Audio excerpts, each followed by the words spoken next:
오늘도 거룩한 안식일, 행복한 시간을 맞이해서 주의 전을 찾으신 여러분들을 진심으로 환영합니다. 오늘 특별히 귀한 안식일에 첫 걸음을 하신 우리 성미선 사모님과 또 오랜만에 또 보는 우리 김지연 집사님 다시 한번 주님의 이름으로 환영합니다. 하나님의 거룩하게 하시는 특별한 은혜가 이 안식일 두 분의 심령 가운데 함께 해주시기를 간절히 바랍니다. 하나님 말씀 사도행전 26장 24절부터 29절까지 말씀 우리 함께 교독하시겠습니다. 바울이 같이 변명하매 베수도가 크게 소리내어 이르되 바울아 내가 미쳤도다 내 많은 학문이 너를 미치게 한다 하니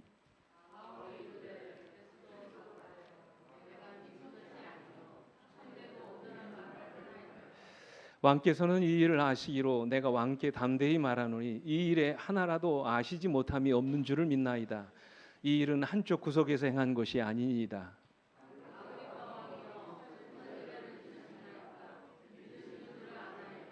아그리빠가 바울에게 이르되 내가 적은 말로 나를 권하여 그리스도인이 되게 하려 하는도다.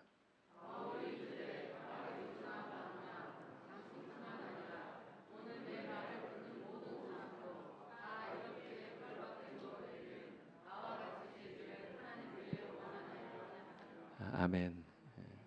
저는 이 말씀을 본문으로 해서 나와 같이 되기를 그런 제목을 가지고 한 시간 같이 은혜 나누기를 원합니다. 얼마 전 우리 민족 독립운동일인 3.1절이 지나갔습니다만 우리나라가 일본의 식민지하에 있을 때 일본이 우리나라를 강제로 병합하고 가장 먼저 한 일이 우리 민족의 문화를 말살하는 그런 일이었습니다. 그래서 우리의 이름을 바꾸게 하고 우리의 말 대신에 그들의 언어를 사용하게 하고 우리 민족의 종교를 말살해서 그들이 믿는 천황을 숭배하도록 특별히 이게 신사참배를 강요하게 했습니다.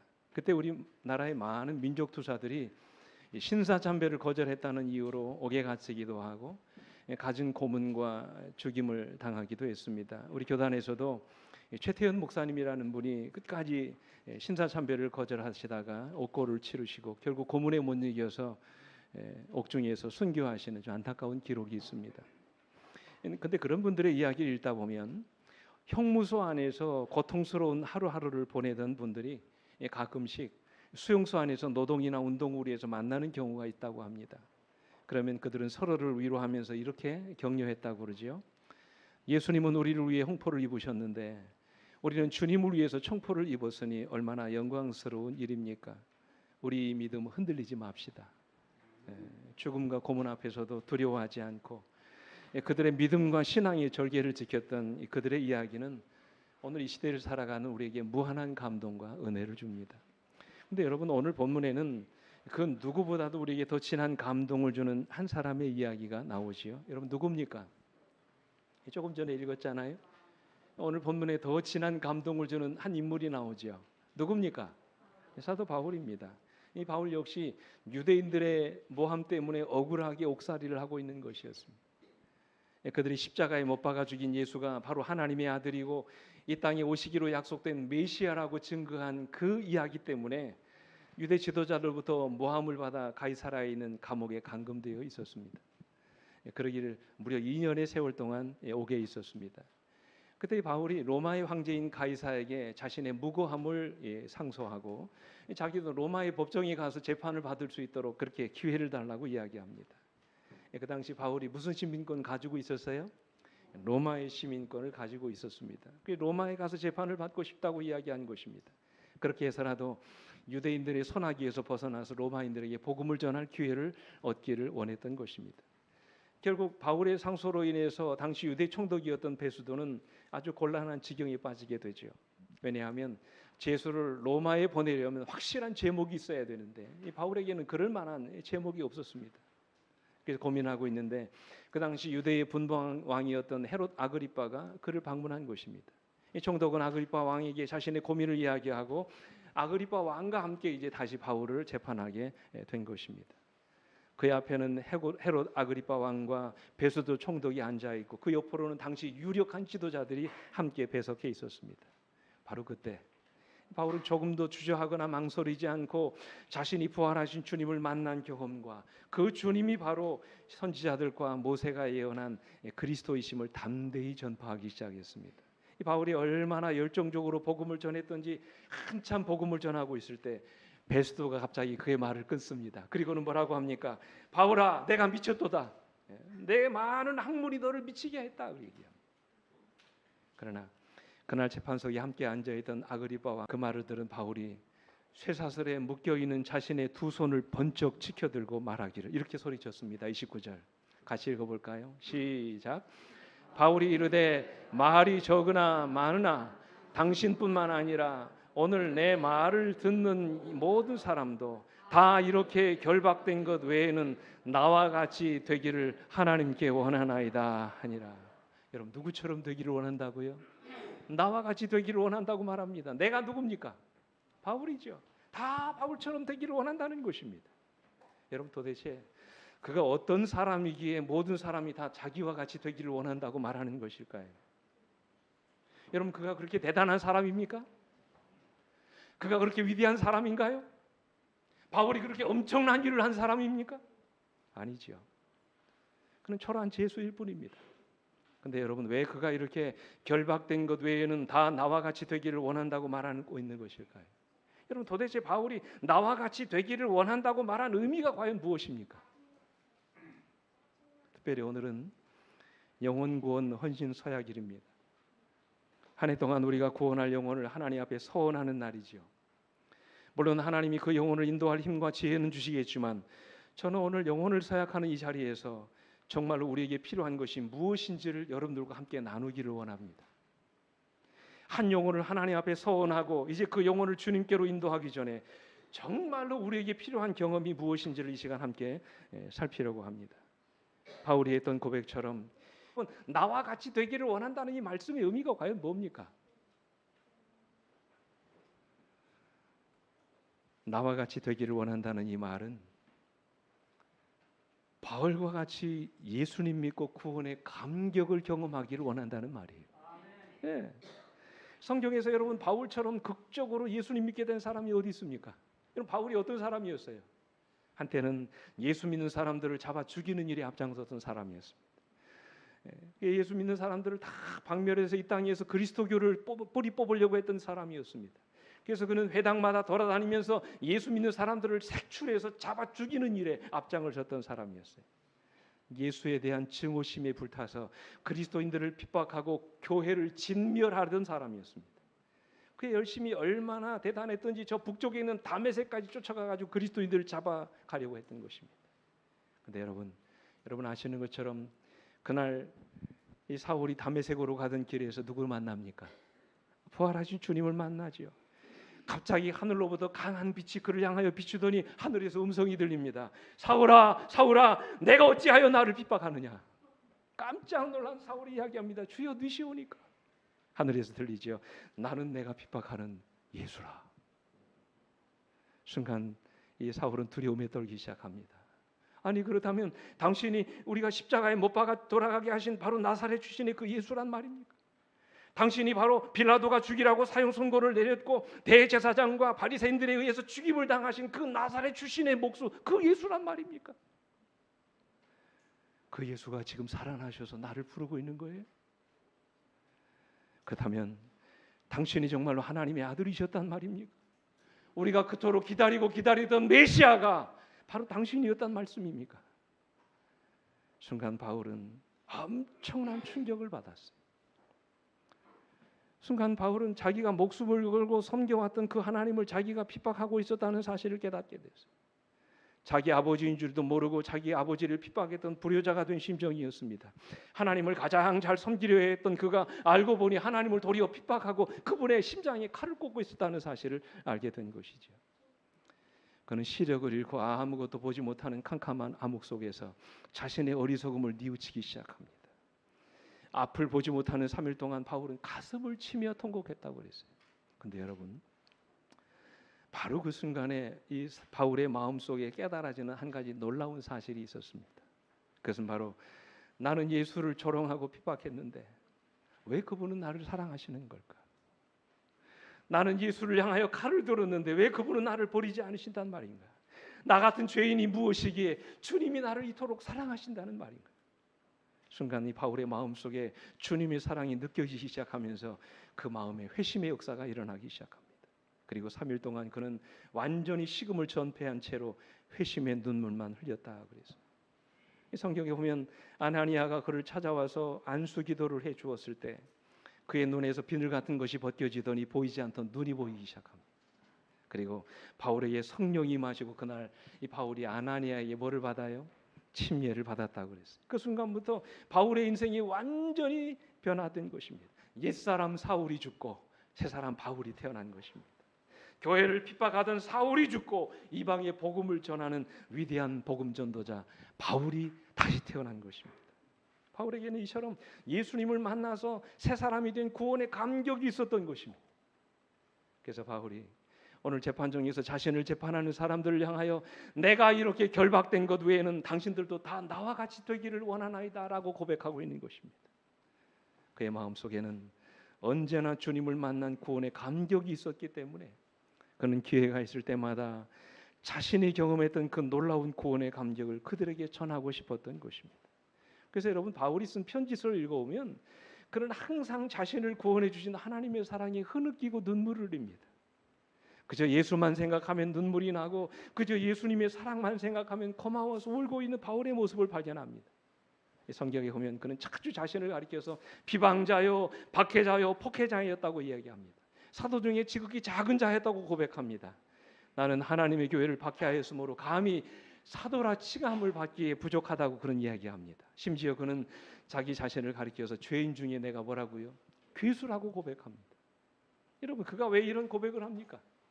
왜 자신을 가리켜서 비박자요, 비방자요, 폭행자요, 죄인 중에 괴수라고 고백합니까? 자신은 구원받을 만한 자격이 전혀 없는 사람이었다는 것이죠. 그럼에도 불구하고 주님이 죄인된 자신을 위해 십자가를 지시고 영원한 생명을 허락해 주신 것입니다.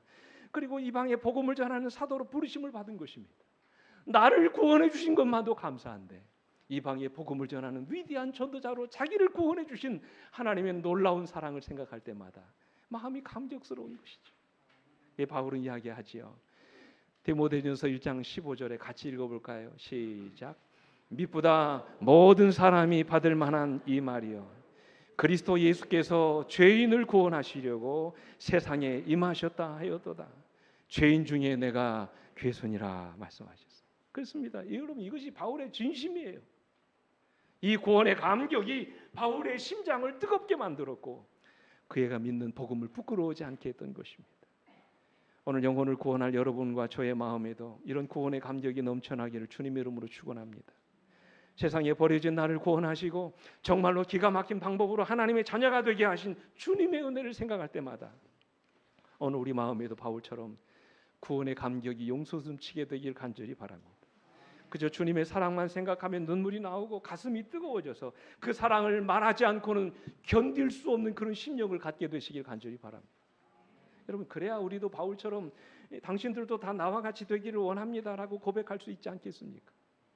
비록 가진 것도 없고 몸도 약해서 병들었지만 비록 세상에 내놓을 만한 것도 없고 자랑할 만한 것도 없을지라도 나를 구원하신 주님, 내가 만난 그 주님, 그래서 나로 하여금 새롭게 인생을 살게 하신 그 주님의 사랑, 그 사랑을 생각할 때마다 그 사랑에 감동하여 그 사랑을 나누지 않고는 견딜 수 없는 여러분 그런 심령을 우리가 가져야 되지 않을까요?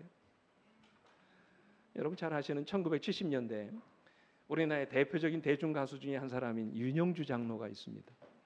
이분이 지금 나이가 71세라고 하시더라고요.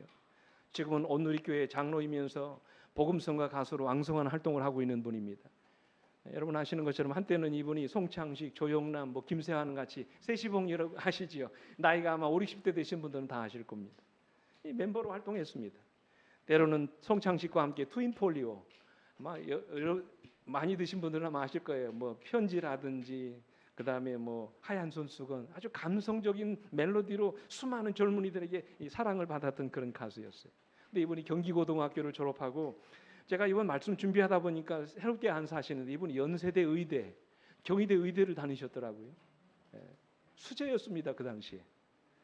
근데 결국 노래에 빠져가지고 모든 의대를 다 그만두고 대중 가수로만 활동을 하게 됩니다. 그러다가 이분에게 뜻하지 않은 일이 일어나지요. 1975년 12월 2일 연예인 무슨 사건이요? 여러분 기억하시죠? 무슨 사건? 대마초 사건. 손대지 말아야 될 것을 된 것입니다. 이분이 그 대마초 사건에 연루돼 가지고 서대문 구치소에 수감됩니다. 3년 동안 방송 활동을 중단하게 돼요. 그는 그곳에서 잃어버린 주님을 다시 찾게 되고 그의 인생의 진정한 회심을 경험하게 됩니다. 어느 날 감방 안에서 햇살 앞에 놓인 성경책을 바라보게 되는, 성경을 읽어 내려갈 때마다 하나님의 사랑이 구구절절이 얼마나 그 가슴 속에 다가오는지 말씀 속에서 주님을 만나는 경험을 하게 됩니다.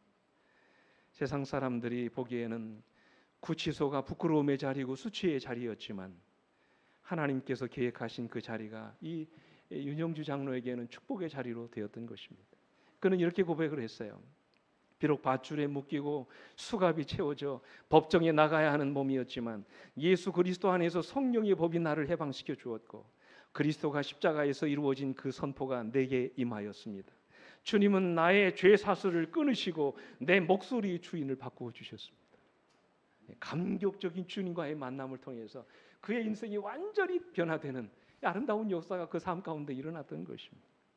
아픈 만큼이나 은혜의 감격도 컸습니다. 그 이후로 그는 완전히 변화되어 새로운 사람으로 다시 살게 됐어요. 그게 지금은 세상의 노래가 아닌 복음성가로 사람들에게 복음을 전하는 이 전도자가 된 것입니다. 여러분 무엇이 그로 하여금 이렇게 변화된 인생을 살게 만들었을까요?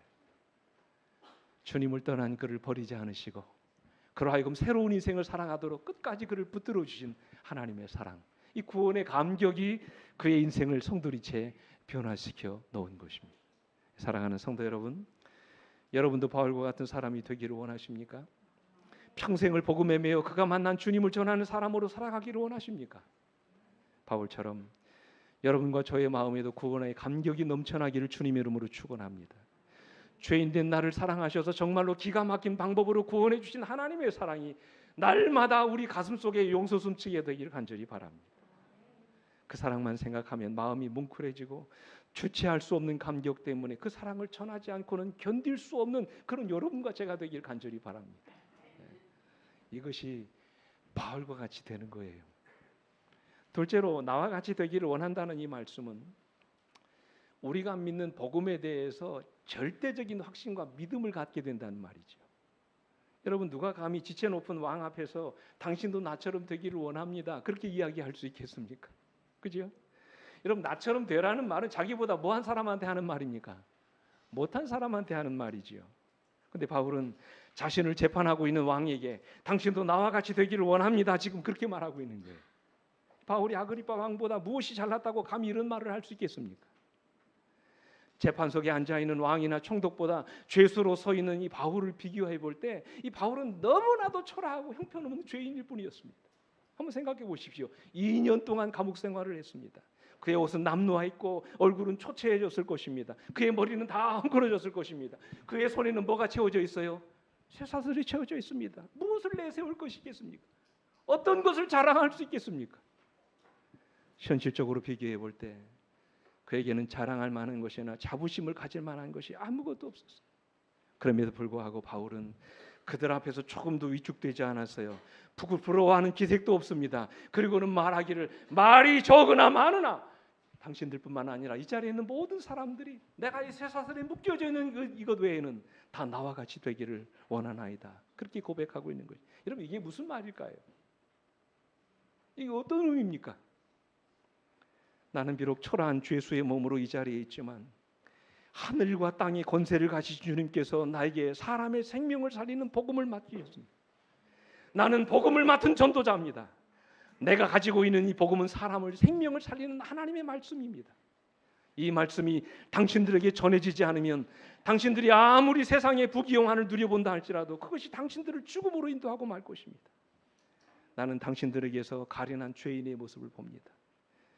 내가 비록 육신이 쇠사슬에 매여 자유를 잃어버렸지만 마음은 자유롭습니다. 그러나 내가 보기에 당신들의 육신은 자유로울지 몰라도 당신들의 마음은 죄의 노예가 되어 정욕에 사로잡혀 있는 죄의 노예들입니다. 그러니 당신들도 나처럼 자유인이 되십시오. 왕관을 쓴 노예가 되기보다는 무관의 자유인으로 살아가십시오. 아무 곳에도 얽매이지 않은 성령의 자유인으로 진리가 여러분들을 자유롭게 하실 것입니다. 나를 자유롭게 하신 예수 그리스도, 그분이 여러분을 자유롭게 하실 것입니다. 그러니 여러분들도 내가 믿는 이 복음을 들으셔야 합니다. 그래야 자유로울 수 있습니다. 그래서 죄 가운데서 구원받을 수 있고 영원한 생명을 소유할 수 있습니다. 그가 전하는 복음에 대한 이런 긍지와 자부심이 바울에게 있었던 것이지요. 그러므로 왕의 영화가 그의 눈에 들어오지 않았어요. 총독의 권세가 그의 눈에 들어오지 않았습니다. 별것 아닌 인간의 허세를 가지고 위풍당당하게 앉아있는 그들의 모습이 바울을 주눅들게 하지 못했다는 말씀. 그들이 복음을 깨닫지 못하고 예수님 믿지 못하면 천상 그들은 그렇게 살다가 죽을 수밖에 없는 불쌍한 죄인들 뿐이었습니다. 영감의 글은 이렇게 말하지요. 세상의 부와 지위가 얼마나 무가치한 것인지를 알기 때문에 사도는 그와 청중의 눈부신 허식이나 높은 계급으로 인하여 당황하지 아니하였다. 세상의 장관과 권세가 한순간이라도 그의 용기를 꺾거나 그에게서 자제력을 잃게 하지 못하였다 말씀하셨어요. 도리어 바울은 그들을 어떻게 여깁니까? 불쌍히 여깁니다. 이런 긍지와 자부심이 있었기 때문에 그는 그 많은 사람들 앞에서도 당당하게 복음을 전할 수 있게 되었던 것입니다. 바로 이것입니다, 여러분. 내가 전하는 복음에 대한 자부심이 우리로 하여금 주눅들지 않게 하고 담대히 복음을 전할 수 있게 하는 것이지. 근데 여러분, 여러분에게 묻습니다. 여러분에게는 진정 이 복음에 대한 자부심과 긍지가 있으십니까? 여러분이 전해드리는 이 복음, 이 놀라운 진리에 대한 여러분 절대적인 확신과 믿음이 있으세요? 예. 오늘 사도 바울이 얘기했던 것처럼 당신들이 다 나와 같이 되기를 원한다고 말할 수 있을 만큼 내가 믿는 예수 그리스도, 내가 깨닫는 이 복음에 대한 여러분 절대적인 믿음과 확신이 있어요? 사랑하는 성도 여러분, 오늘 우리에게 필요한 것은 내가 가지고 있는 이 복음에 대한 절대적인 확신과 믿음입니다. 우리가 가지고 있는 이 자리, 진리에 대한 절대적인 확신이 필요해요. 내가 믿고 있는 이 복음에 대해서 우리는 흔들리지 않는 믿음을 가지고 있어야 돼요. 이 복음이 나의 삶을 변화시켜서 나로 하여금 새 사람이 되게 했습니다. 이 복음으로 인하여 나는 자유를 얻었으며 이 복음 때문에 내가 영원한 생명을 얻게 되었다고 하는 이 믿음에 대한, 복음에 대한 확신을 갖고 있으셔야 돼요. 여러분, 그래야 이 복음을 들고 나갈 수 있지 않겠습니까? 그래야 이 복음을 전하고 싶지 않겠습니까? 내가 믿지 못하는데 어떻게 남에게 전할 수 있겠습니까? 내가 확신을 갖지 못하는데 어떻게 남에게 믿으라고 말할 수 있겠습니까? 그러나 바울은 그렇지 않았어요. 바울은 로마서 1장 16절에 이렇게 말하지요. 같이 읽습니다. 시작. 내가 복음을 부끄러워하지 아니하노니 이 복음은 모든 믿는 자에게 구원을 주시는 하나님의 능력이 됨이라. 먼저는 유대인에게요, 그리고 헬라인에게로다. 여러분, 그렇습니다. 여러분, 이 복음이 과연 여러분에게 구원을 주시는 하나님의 능력이 되고 있습니까? 이 복음 때문에 여러분은 살고 영원한 생명을 누리게 되었음을 여러분 믿으십니까? 이 복음이 우리에게 능력을 주는 하나님의 능력이라고 말씀하셨어요. 저는 지난달에 아주 특별한 결혼식을 주례했습니다. 제가 아주 가깝게 가족처럼 지내는 한 장로님의 아들하고 이 아들보다 9살 연상인 이 신부하고 결혼하는 그 주례에 제가 결혼식 주례를 하게 됐어요. 이 결혼식 주례를 부탁하러 인사하러 온 그 신부의 모습이 범상치가 않았습니다. 여러분, 신랑도 물론 신랑이지만 신랑보다 몇 살 위에요? 9살이나 많은 신부였습니다. 궁금했습니다. 왜 신랑이 자기보다 9살이나 많은 연상의 신부를 배우자로 선택을 했을까?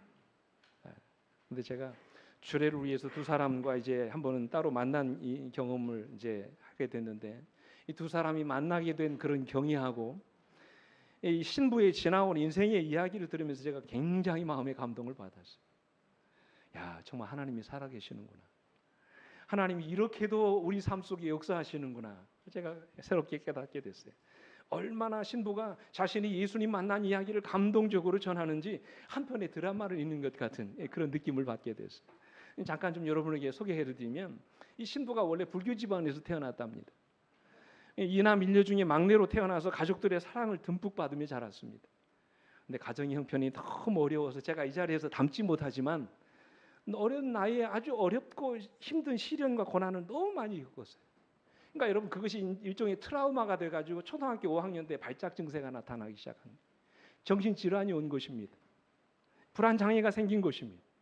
순간적으로 귀신에 사로잡혔어요. 이 신부가. 남들이 보지 못하는 것을 본다는 것입니다. 남들이 듣지 못하는 소리를 자꾸 듣는다는 것입니다. 한밤중에는 몽유병 환자처럼 한밤중에 자다가 일어나 막 돌아다니는 거예요. 가족들이 찾으러 다니고.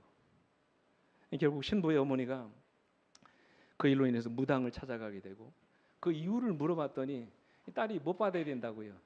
신내림을 받아야 된다는 거예요. 천상 무당이 될 팔자라는 거예요. 이 딸에게 무당이 돼야 된다는 것입니다. 근데 신부의 어머니는 자신의 딸이 무당이 되는 것을 원하지 않았어요. 이 무당이 시키는 대로 7년 동안 돈 갖다 바치고 별의별 짓을 다 했다는 거예요. 그 빚 때문에 빚을 다 갚지 못해가지고 신부의 어머니가 감방에 가는 그런 일도 있었다는 것이죠. 근데 그에게 갖은 노력을 하다가 신부가 20살 되던 해에 결국 신부의 어머니가 딸을 대신해서 무당이 됩니다. 참 기구한 이야기지요. 딸을 그렇게 만들고 싶지 않아서 어머니가 스스로 무당이 되신 거예요. 여러분, 그 이후에 얼마나 어려운 불행한 삶이 그들의 삶 가운데 이어져 왔는지 몰라요. 이 시간에 다 드릴 수는 없지만 10년 뒤에 신부의 어머니가 위암에 걸렸어요. 검사를 해봤더니 이제 말기이기 때문에 오래 살지 못할 거라는 그런 이야기를 듣고 9개월 만에 어머님이 돌아가셨어요. 신부의 어머니가 돌아가시자 의지할 곳이 없는 것이지요. 어떻게 살아야 되나, 더 이상 살아가야 될 인생의 의미를 이제 잃어버린 것입니다. 그래서 매일같이 정신불안과 우울증에 시달렸어요. 그러던 도중에 어렵게 한 남자를 만납니다. 그리고는 사랑을 불태웁니다. 그리고는 두 사람과 함께 이제 결혼을 약속하고 결혼하기 바로 직전에 또 다시 사건이 터져요. 그의 친오빠가 안 좋은 일에 연루돼 가지고 감방을 가게 되면서 남자친구가 그 사실을 알게 된 것입니다. 그래서 결혼 일보 직전에 파혼을 하게 되고 그 남자친구가 사랑하는 사람이 그의 곁을 떠나가 버리는 참 아픔을 겪게 됩니다. 여러분 보세요. 어린 나이에 제가 다 말씀을 드리지 못했지만 그 기구한 인생을 어린 인생이 살게 되는 것이죠. 그때부터 신부는 매일같이 죽고 싶은 마음밖에 없었다고 합니다. 내가 이렇게 살아서 뭐하나, 차라리 깨끗이 죽어버리자. 늘 그런 생각을 했다는 거예요. 하루하루 어떻게 죽을까, 죽을 방법만 고민하고 살았다는 것입니다. 그러다가 어느 한 지인의 소개를 통해서 이분이 성경을 공부하게 됐어요. 저희 교단은 아닙니다만 여러 가지 우여곡절 끝에 그런 성경 공부를 하게 된 것입니다. 한 번도 교회 나가본 적이 없고 예수라고는 예자도 모르는 신부였지만 어차피 죽을 인생, 성경 한번 제대로 배워보고 한번 죽어보자. 성경 공부 다 마치면 죽기로 그렇게 결심하고 했다는 거예요. 처음에는 모든 것이 낯설고 믿어지지가 않았습니다. 지푸라기도 잡고 싶은 그 심정으로 하나님의 말씀을 공부하게 된 것입니다. 죽음을 각오하고 공부한 성경인지라 그 마음속에 갈급함이 있었습니다. 한 말씀도 놓치지 않으려는 마음으로 말씀을 들었습니다. 벼랑 끝에 선 신부의 인생이 그를 간절함으로 이끌었고 마침내 신부가 말씀 속에서 주님을 만나는 경험을 갖게 됩니다. 복음을 찾기 시작했어요.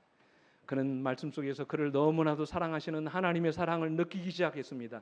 자신은 버려진 인생이 아니며 하나님이 그를 위해서 자기 생명을 버리셨다는 이 엄청난 사실을 그가 깨닫고 나서 울기 시작합니다. 복음을 깨닫기 시작하는 순간 보이지 않던 것들이 보이기 시작합니다. 들을 수 없었던 것들을 듣기 시작합니다. 그의 영의 눈이 떠지기 시작한 것입니다. 그래서 신부는 그대로 있을 수가 없었습니다. 그가 만난 주님을 전하고 싶었어요. 그래서 이 신부가 어떻게 했는 줄 아세요? 자기 사비를 텁니다. 이 법조계에 근무하는, 이 법원 사무실에 근무하는 이 신부인데 돈이 얼마나 있겠습니까? 많지 않아요. 근데 자기가 만난 그 예수를 전하고 싶은 것입니다. 그래서 이 신부가 여러분 400페이지가 넘는 책을 2권이나 집필합니다. 신앙 연조도 짧습니다. 예수 믿은 지 얼마 되지 않은 청년이에요. 근데 이 청년이 상권과 학원으로 이 2권의 책을 집필해 가지고 복음을 모르는 사람들에게 복음을 전하기 시작합니다. 그 책에서 그는 이렇게 이야기합니다. 오랜 시간 진리를 탐구하면서 하나님께서 살아계시다는 것을 분명히 깨닫게 됐고 성경 말씀이 진리라는 것을 확실하게 믿게 되었고 하나님께서 나를 태어나게 하신 목적과 세상을 인도하고 계신 목적을 명확하게 이해하게 되었기 때문에 내가 알게 된 우주에서 가장 아름다운 이야기를 여러분들에게 전해드립니다. 사랑하는 성도 여러분, 무엇이 그를 이토록 담대한 복음 전도자가 되게 했습니까? 불행한 인생을 살아온 그녀였지만 무엇이 그를 이렇게 위대한 전도자가 되게 했습니까? 인생의 막다른 골목에서 만난 복음 때문이었습니다. 하나님의 말씀을 통해서 경험한 진리가 그로 하여금 이 복음을 전하지 않고는 견딜 수 없는 그런 마음을 갖게 한 것입니다. 지금도 그녀는 입만 열면 예수 그리스도만 이야기합니다. 예수의 복음이 그녀의 인생을 바꾸어 놓았다고 자랑하고 있습니다. 여러분, 이것이 우리의 자랑이 되어야 되지 않을까요? 우리가 어떻게 바울과 같은 전도자가 될 수 있겠습니까? 복음에 대한 절대적인 확신과 믿음을 가지시게 되길 간절히 바랍니다. 마지막으로 나와 같이 되기를 원한다는 이 말씀은요, 바울처럼 내가 만나는 모든 사람들에게 연민의 정을 느끼는 사람이 된다는 말이에요. 여러분, 바울에게는 뭐가 있었어요? 영혼을 바라볼 때마다 그 영혼에 대한 어떤 마음이 있었을까요? 사랑의 마음이 있었어요. 내가 어떻게 하면 저 영혼을 도와줄 수 있을까? 내가 어떻게 하면 저 영혼을 구원할 수 있을까? 내가 어떤 방법으로 저 영혼을 좀 살리게 할 수 있을까? 늘 그 문제로 바울이 고민했다고 했어요. 한마디로 바울의 마음속에는 영혼을 향한 뭐가 있었어요? 사랑이 있었던 것입니다. 그래서 그들을 불쌍히 여기는 마음으로 내 말을 듣는 모든 사람도 이렇게 결박된 것 외에는 나와 같이 되기를 원하나이다 라고 말할 수 있었던 것입니다. 겉으로 보기에는 바울이 훨씬 더 불쌍해 보이고 위로받아야 될 사람처럼 보였습니다. 그러나 그런 바울이 아무런 부족함도 없이 재판석에 앉아있는 사람들을 보고 당신들도 나와 같이 되기를 원한다고 말할 수 있었던 이유는 바로 그의 마음속에 그들을 불쌍히 여기는, 그 영혼을 불쌍히 여기는 마음이 그 마음 가운데 있었기 때문이라는 사실이에요. 때로 복음을 전하는 목사도 마찬가지죠. 저도 이 자리에서 설교를 하면서 여러분 사랑 없이, 애정 없이, 열정 없이 복음을 전할 수 있습니다. 그러나 그런 설교로는 결국 사람의 마음을 변화시킬 수 없죠. 단 한 명의 영혼도 주님께 이끌 인도할 수 없습니다. 그저 소리나는 구리와 울리는 꽹과리가 될 뿐이죠. 그래서 20세기의 유명한 신학자이자 설교자인 마틴 로이드 존슨이라고 하는 설교자는 이런 말을 했어요. 진정한 설교는 언제나 다른 사람들에 대한 관심과 걱정, 즉 그들의 타락으로 말미암아 잃어버린 그들의 지위와 상태를 가슴 아프게 생각하는 마음이 있어야 한다. 그래서 그들에게 무엇인가를 해줘야 하며 그들이 하나님의 말씀으로 다시 일어설 수 있도록 도와줘야 되겠다는 간절한 뭐가 있어야 된다고요? 바람이 있어야 된다. 이것이 설교자들이 갖춰야 할 가장 기본적인 자세라고 했어요. 복음을 들고 나가는 여러분과 저도 마찬가지죠. 영혼에 대한 사랑 없이는 뭐하다고요? 불가능하다는 말씀이에요. 복음을 전하는 전도자 역시 그 영혼에 대한 사랑을 가슴에 품고 그들이 예수 그리스도의 복음을 전할 수 있어야 된다는 말씀이에요. 누가 그렇게 하셨습니까? 우리 예수님이 그렇게 하셨죠. 영감이 그는 이렇게 말씀하시죠. 그분께서는 아는 사람이나 모르는 사람 또는 자기 편이거나 자기 편이 아니거나 간에 차별 없이 대하셨으며, 그 다음 말씀 보시죠. 생명수를 갈망하는 영혼에 대한 연민의 정이 마음에 어떻게 했다고요? 가득하셨다 그랬어요. 또 다른 영감에 그래 보십시오. 영혼 하나하나가 그분의 눈에는 어떻게 보였다고요? 귀중하게 보였다 그랬어요. 이런 마음, 이런 영혼에 대한 열정, 이런 사랑이 없이는 우리가 복음을 두고 나갈 수 없다는 거예요. 오늘 시간 우리 성령께서 여러분과 저의 심령 가운데 영혼에 대한 사랑을 가득 부어주시길 간절히 바랍니다. 2차 세계대전 당시 끝난 다음에 독일 기독교의 대표적인 지도자였던 마르틴 리밀러라고 하는 목사님이 있습니다. 근데 이분이 2차 세계대전이 끝난 다음에 2차 세계대전 책임 백서라고 하는 그 책을 냅니다. 이 책의 내용은 뭐냐면 그 당시 2차 세계대전 발발에 대한 책임이 누구에게 있다고 많은 사람들이 이야기해서 히틀러, 여러분 아시죠? 독일의 독재자였던 히틀러. 이 히틀러에게 모든 책임이 있다고 사람들은 이야기했는데 이 니밀러는 뭐라고 했냐면 아니다. 그 책임이 독일의 그리스도인들에게 있다고 얘기했어요. 반론을 폈습니다. 그러면서 그때 이렇게 얘기했어요. 저는 그동안 7차례에 걸쳐 같은 꿈을 꿨습니다. 그것은 제가 주님의 심판대 앞을 통과하는 꿈이었습니다. 한 번은 심판대 앞을 지나가는데 제 뒤에 있던 사람의 목소리가 들렸습니다. 예수님이 너는 왜 나를 믿지 않았느냐라고 물으시자 그는 아무도 제게 예수 그리스도에 대해 전해주지 않았습니다라고 대답했습니다. 그의 목소리가 익숙해서 돌아다 보니 그는 아돌프 히틀러였습니다. 꿈이었습니다. 돌아봤더니 꿈속에 누구였단 말이에요? 아돌프 히틀러다라는 거예요. 그리고 얘기합니다. 이 꿈이 제 삶을 바꾸어 놓았습니다. 그때까지 그가 죽기를 바랐던 적은 수없이 많았지만 그의 영혼을 위해 기도한 적이 없었음을 깨달았습니다. 독일 그리스도인들은 그에게 복음을 전하기 위해 진지하게 접근하지 않은 것에 대해 모든 책임을 느껴야 합니다. 그래서 평생을 어려운 사람들과 함께 구세군 그 교회를 창설했던 윌리엄 무스라고 하는 사람이 이런 말을 했어요. 거리에는 우는 여인들이 있습니다. 함께 우시오. 배고픈 아이들이 있습니다. 그대의 주머니를 터시오. 감옥에 죄인이 넘쳐납니다. 사랑의 손길을 펴시오. 무슨 말입니까? 영혼에 대한 사랑이 없이는 복음 전도가 불가능하다는 말이죠. 어느 주일 저녁이었습니다. 이 구세군을 설립한 윌리엄 부스가 그 아들 브라멜과 함께 런던시를 걸어가고 있었습니다. 그 당시 아들 브라멜의 나이가 12살이나 13살 정도밖에 되지 않았을 때입니다. 아버지는 한참 길을 가다가 아들을 데리고 어디로 들어가면 술집에 들어갑니다. 갑자기 아버지가 자기를 술집에 데리고 하니까 이 아들이 깜짝 놀란 거예요. 술집에 들어가니까 여러분 어떻습니까? 남자가 여자가 서로 들켜가지고 술이 다 만취돼가지고 흥청망청하는 거예요. 뿌연 담배 연기가 펴지고요. 여기저기서 술주정을 하는 사람들, 싸움을 하는 사람들이 난리를 핍니다.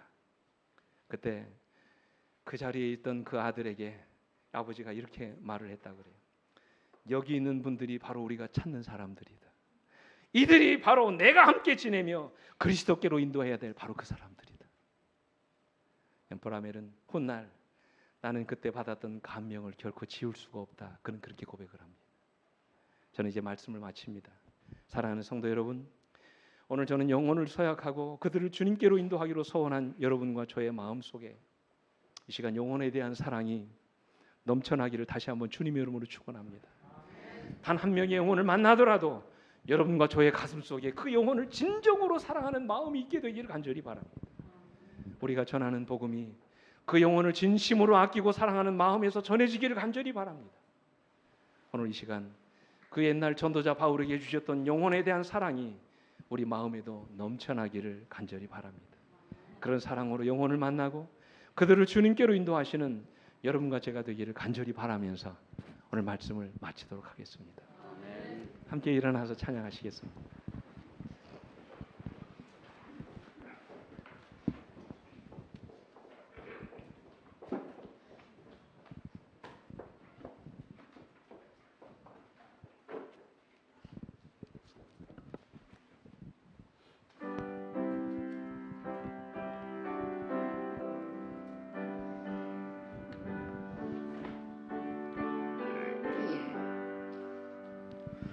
내 너를 위하여 몸 버려 피 흘려 내 죄를 속하고 살 길을 주었다. 너 위해 몸을 줬건만 너무 주느냐. 너 위해 몸을 줬건만 너무 주느냐. 내 하늘 보좌와 큰 영광 떠나서 밤 같은 세상에 만 백성 구하러 내 몸을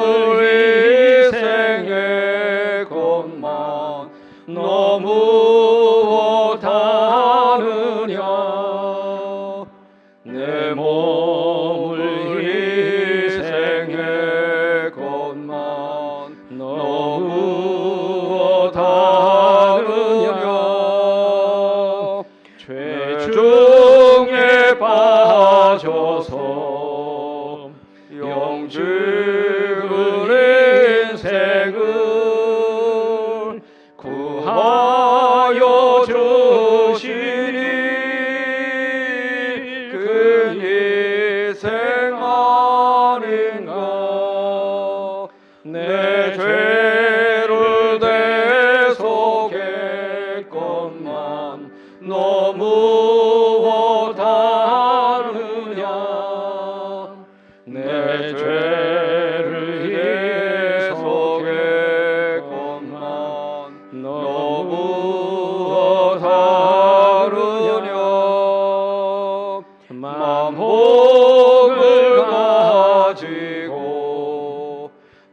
내 집에 준 것은 값없는 구원과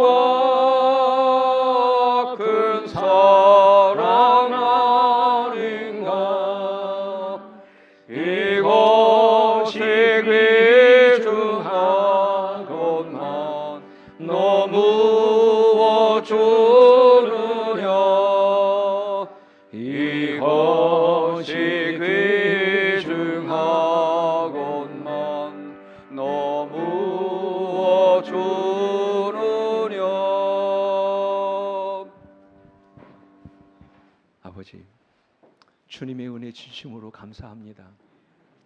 세상에 버려진 인생으로 그저 이렇게 살다가 죽을 수밖에 없는 나를 구원하셔서 하나님 자녀 삼아 주시고 우리 모두에게 영원한 생명을 허락하신 아버지 하나님의 그 십자가의 사랑을 진심으로 감사합니다.